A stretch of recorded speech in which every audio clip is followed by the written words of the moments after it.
Good morning everyone. आज हम इस आर्टिकल में जानेंगे कि भारत में जो सेलिब्रेशन हुआ है होली फेस्टिवल का, तो किस किस देश ने इसको सेलिब्रेट किया। और भारत में जो भी एम्बेसी होती हैं, क्या होता है कि जितने देश होते हैं उनकी जो एम्बेसी होती है किसी भी देश की कैपिटल में होती है। तो जितने विदेशी देश हैं या जितने अदर कंट्रीज़ हैं उनकी भी जो एम्बेसी है, जो हमारे देश उनको मान्यता प्रदान करता है, तो उनकी जो एम्बेसी होती है हमारे देश की राजधानी एम्बेसी मौजूद होती है। तो वहाँ पे उनके जो फॉरेन मिनिस्टर होते हैं, वहाँ के जो राजदूत होते हैं वहाँ पे उपस्थित होते हैं और बहुत सारी जो विशेष है वो उस देश को देते हैं जो जिस देश में वो एम्बेसी रहती है। तो इस तरीके से हम देख सकते हैं। तो ये इजरायली जो एम्बेसी है उनकी तरफ से ये ट्वीट आया है।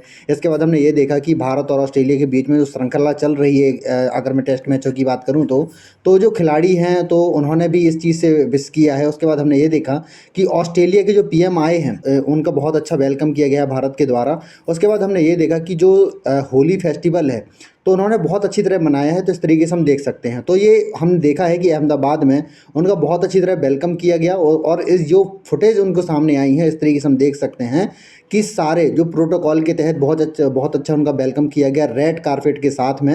ये बहुत कम लोगों को देखा जाता है, इस तरीके से हम देख सकते हैं। और इस टाइम पे ऐसा भी था कि हमारे यहाँ पे जो होली का त्यौहार था वो भी सेलिब्रेट किया जा रहा था। तो उसके बाद हमने ये देखा है कि उनकी बहुत सारी जो तस्वीरें हैं वो भी सामने आई हैं।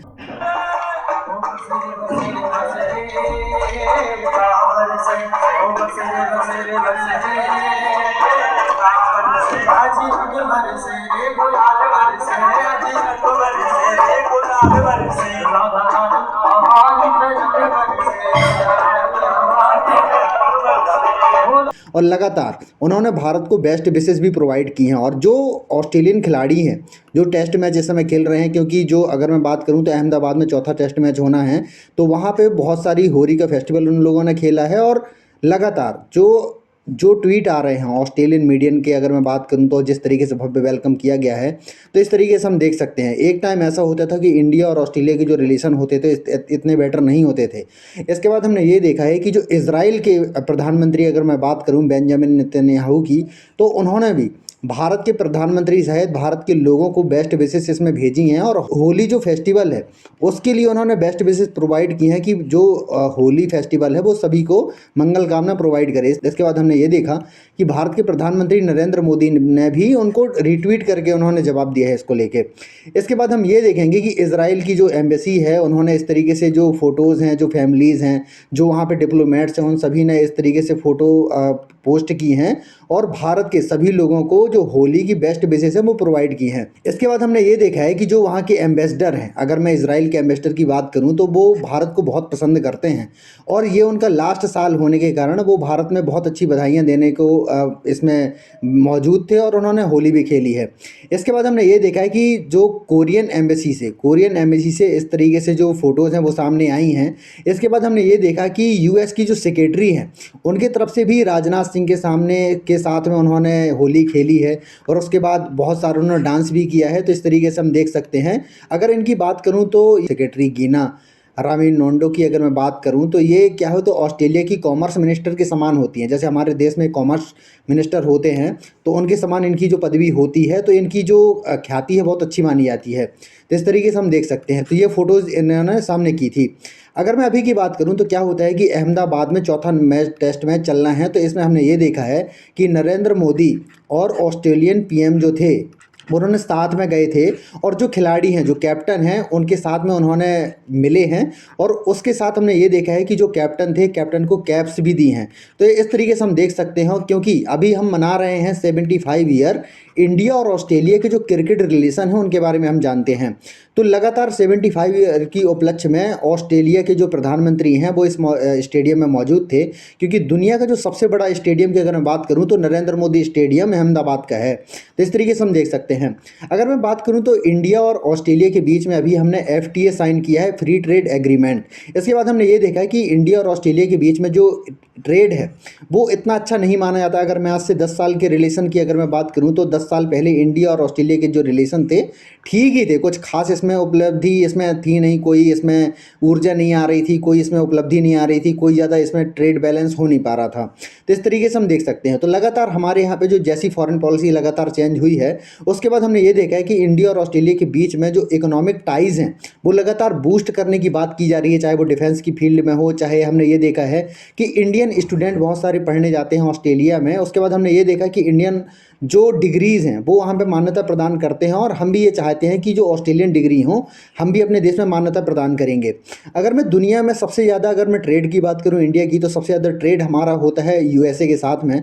अगर मैं 21-22 की अगर मैं बात करूं तो 2021-22 का ये डेटा है। इसके बाद हमने ये देखा है कि इंडिया का सबसे ज़्यादा ट्रेड यूएसए के साथ में होता है, दूसरे नंबर पर चाइना आता है, तीसरे नंबर पर अगर मैं यूएई की बात करूं, चौथे नंबर पर सऊदी अरबिया आता है, पाँचवें नंबर पर रसिया आता है। लेकिन अगर मैं ऑस्ट्रेलिया की बात करूँ तो ऑस्ट्रेलिया इसमें 20वें नंबर पर आता है। जो भारत और ऑस्ट्रेलिया का अगर मैं टोटल ट्रेड की बात करूँ तो इस समय $13 बिलियन है, जो कि बहुत कम है। तो भारत और ऑस्ट्रेलिया का लक्ष्य है कि कम से कम इस ट्रेड को कम से कम $70 बिलियन के ऊपर ले जाया जाए, जिससे जो एफटीए का लाभ है दोनों देशों को मिल पाए।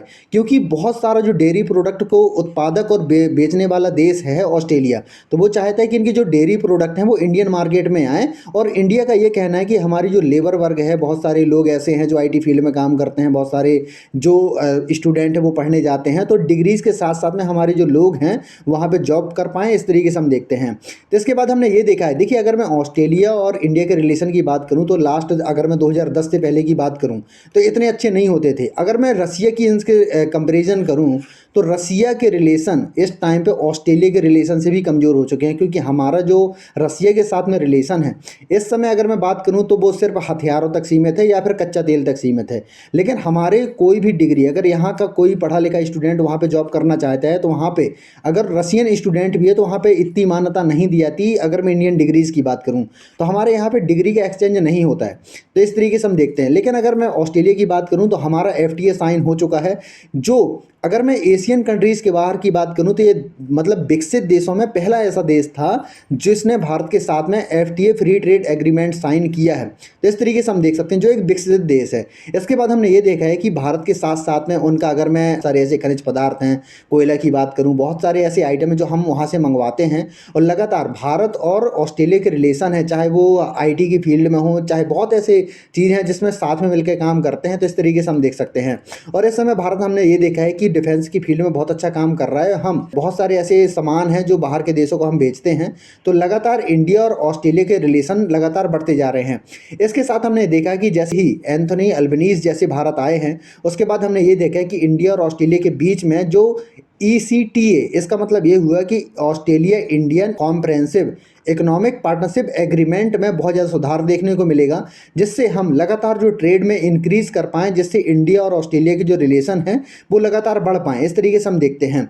तो लगातार हमारे देश में भारत के लोगों को जो बेस्ट विशेस बहुत सारे देशों ने दी हैं, चाहे वो किसी भी देश की एम्बेसी हो, भारत की धरती पर अगर होती है, भारत में सभी लोगों को उन्होंने बेस्ट विशेस प्रोवाइड किए होली में, जो हमारे यहाँ पे एक गौरव की बात है। और हम ये चाहते हैं कि होली जो फेस्टिवल है, चाहे होली हो, चाहे दीपावली हो, या फिर कोई भी ऐसा त्यौहार हो जो हमारी फॉरेन पॉलिसी का हिस्सा होने चाहिए। जैसे हम दूसरे देश के त्योहारों को सेलिब्रेट करते हैं, वैसे हमारे जो फेस्टिवल है वो दूसरे देशों में मनाए जाएँ, जिससे हमारे देश के लोगों को वहाँ पे गौरवान्वित फील हो कि उनको मतलब अलग से ना देखा जाए। इस तरीके से हम देखते हैं। तो आशा करता हूँ कि आपको वीडियो अच्छा लगा होगा। अगर आपको वीडियो अच्छा लगा तो प्लीज़ इसको लाइक कीजिए, सब्सक्राइब कीजिए और शेयर कीजिए। धन्यवाद।